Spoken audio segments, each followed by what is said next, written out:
All right, we are going to be looking at parallel resistors and current division rule. All right, so you can see R1 and R2, they are connected in what? In parallel.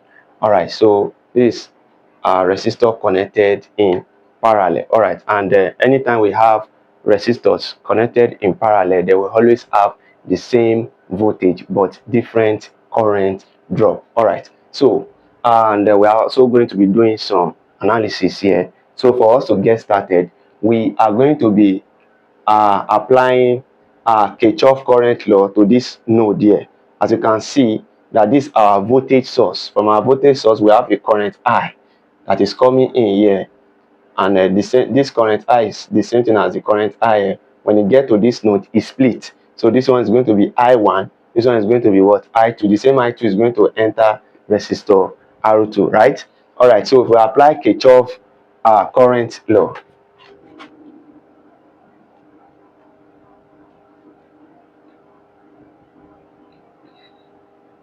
applying Kirchhoff current law to the node, let's say to node, let's say to node A. Let's call this place A.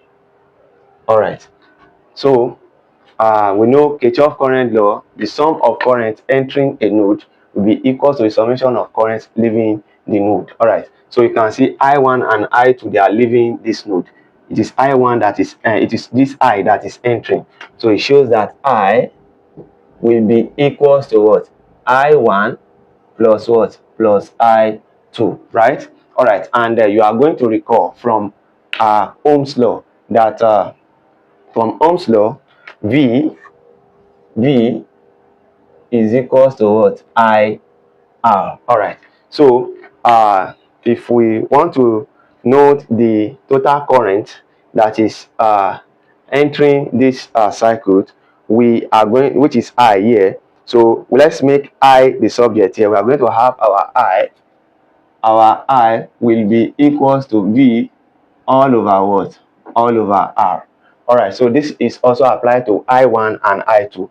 So if we are talking about I1 and I2, I1 will be equals to, I1 will be equals to, instead of us having V1 over R1, we have already established that when resistors are in parallel, the same voltage flows across them. So V1 is equals to V2, everything will be equals to what? V. So we are going to be having V all over what? R1. So let's apply this to I2 as well. I2 will be equals to V all over what?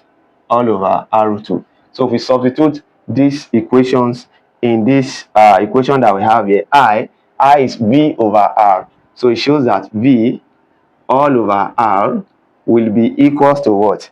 V all over R1 plus V all over R2. All right, so that's what we are going to have. And if you look at this, voltage is common, right? So we can factor out voltage. So we are going to have V all over R to be equals to what? To be equals to V into 1 all over R1 plus 1 all over R2. Then we can close this bracket. And you are going to agree that this V will cancel out with this V. Then we are going to have 1 all over R will be equals to 1 all over R1 plus 1 all over what? R2. All right. So if you find the LCM of R1 and R2, you are going to observe that 1 all over R will be equals to R1, R2. And the R1 in R1, R2 is what? R2 times 1, that is R2. So we are going to have this to be R2 plus R1, because R2 in R1, R2 is what? R1. R1 multiplied by 1 is R1. So we are going to have 1 all over R to be equals to R1 plus R2, because R2 plus R1 is the same thing as R1 plus R2. So R1, R2. All right. So now we can further rearrange this by, if we apply if we take the reciprocal of both sides, if we take the reciprocal of both sides, that is the inverse of both sides, we are going to have our R to be equals to R1 R2 all over what? R1 plus what? Plus R2. And don't forget, this R here is the equivalent resistance of this circuit. So we are going to say R equivalent will be equals to R1 R2 all over what? All over R1 plus what? Plus R2. So when our resistors are connected in parallel, we have resistor connected in parallel, so the equivalent resistors is going to be what?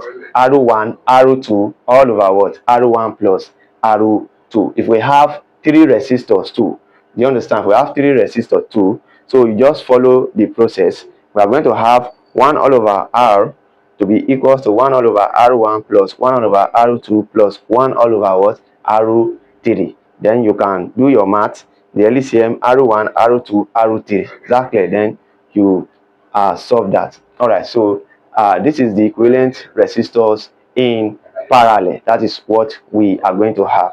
All right, now we've established that anytime we have our resistors in series, that they will have the same voltage but different current drop. So for us to calculate the current drop across resistor 1 and the current drop across resistor 2, we are going to be applying current division rule. So we are just going to derive it in this video, while we are going to apply it to solve numerous questions. So let's do that. Now for us to do that, we said that we know that this resistor, they are having the same voltage. So and we know that our V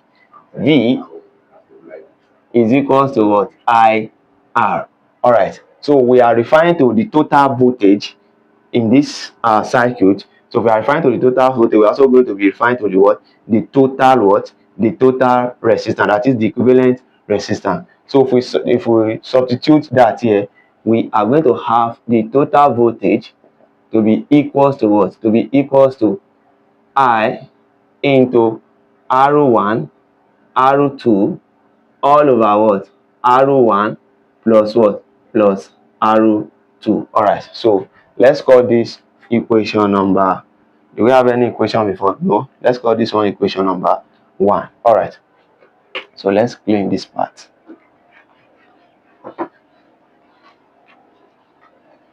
All right, please don't forget that we have a well-structured materials for this course. So for you to get our structured materials, just go to our description, then hit the link to our WhatsApp there. Then you can send us a direct message, or you can email us. Our email address is also there.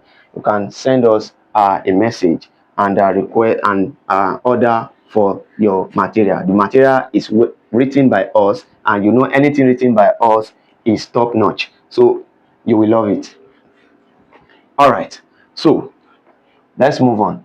All right, so now this is the total voltage now in respect to the what? In respect to the total resistance that we have in this cycle. So for us to calculate the current drop across this resistor R1, we are going to note that from voltage law that I is equals to what? V all over what? All over R1. And now this is the total voltage, right? So we are going to substitute the I into R1 R2 all over R1 plus R2 here. So we are going to have our I1. This is supposed to be I1. Our I1 will be equals to V, which is I into R1 R2 all over what? R1 plus R2, then divided by what? Divided by R1. So you are going to agree with me that R1 will go with R1 here.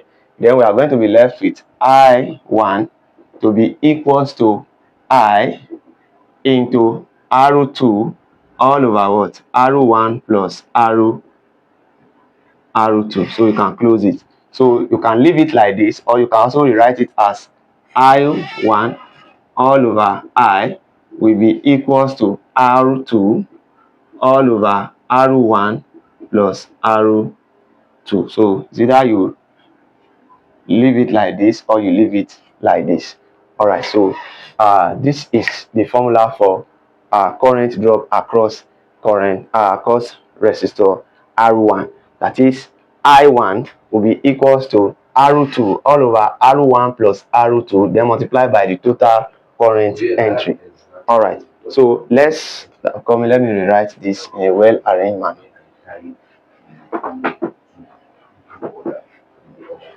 All right, so we're going to have I1 to be equals to I into R2 all over R1 plus R2. All right, so it's either you leave it like this or you can rearrange it as I1 all over I to be equals to R2 all over R1 plus R2. So you can leave it like this as well. All right, so you can leave it like this. All right, so let's go for I2. So similar method, we're just going to take our I2 to be equals to V all over what? All over R. So we are going to substitute, all over R2. So I'm just going to substitute V here.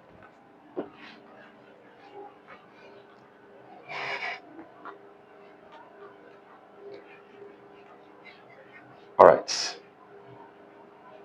So let's substitute V. So we're going to have I2 to be equals to V is what? I into R1 R1 R2 all over R1 plus R2 all over what? All over R2. So R2 will go with R2, then I2 will be equals to I into what? Into R1 all over R1 plus R2. So you can leave your derivation like this for I2, that is the current drop across resistor 2. So or you can rearrange it as I2 all over I, which will be equals to what? R1 all over what? R1 plus R2. So here is how to derive the current divider rule. All right, so this is how to go about this. And peradventure this is your first time of coming across our content, please don't forget to give this video a thumbs up, like, comment, and subscribe. And don't forget to share with your colleagues who might be in need of this. And don't forget that I said earlier that we are having a well-structured material for on circuit analysis and other engineering courses. You can place an order through the link in our description. Thank you, and stay tuned for more interesting videos. So we'll be looking at the application of voltage division rule and current division rule. Thank you.